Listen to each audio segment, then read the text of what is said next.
J.Safra Sarasin's chief economist believes there are reasons for cautious optimism this year. Europe's energy crisis last winter was solved and energy prices and inflation rates have fallen globally. Inflation rates are also expected to drop further in 2024, albeit slowly. For households, there's the prospect of a lower risk of unemployment, rising real wages and income. As a result, private consumption should pick up, especially in Europe. The good news is that inflation has come down quite a lot. Energy prices are set to come down. So Ofgem, the regulator, is going to lower the prices for energy bills. So that will definitely help the purchasing power of people. You're still seeing wage inflation relatively elevated compared to inflation. So that gives you a boost to real disposable income. So we still think that as we approach 2025, consumption will pick up and the economy will be in a better shape.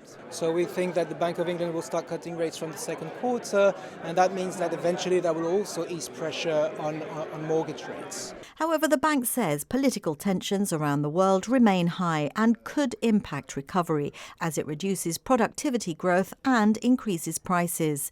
It also leads to higher defence spending.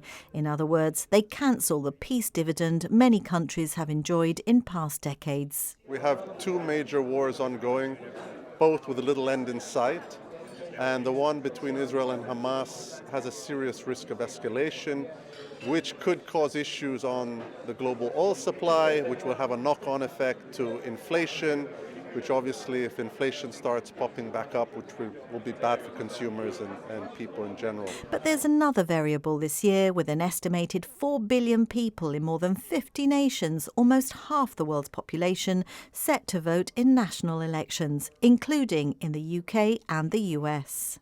Economists believe the outcomes of these elections could shape global politics for years or decades to come. I think obviously the big election is the US, given that it has such a big impact on the rest of the world, and so there I'm definitely a little bit worried. I mean, we don't know what's going to happen. It looks like it's going to be a Trump versus Biden rematch.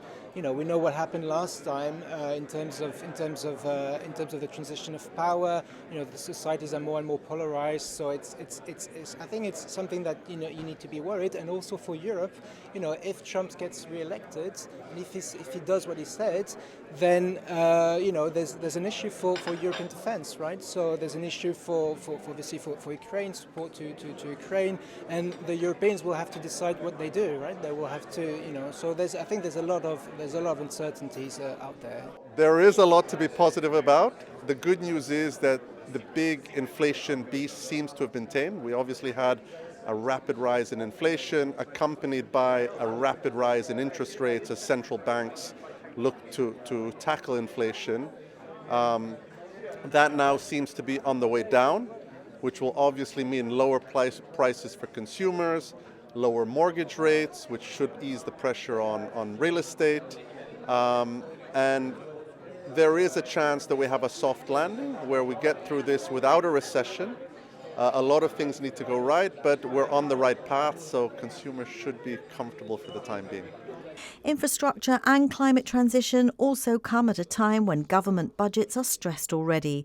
But it's not all bad news, with a forecast that equity markets could see new highs in the second half of this year, leading potentially to a positive start to 2025.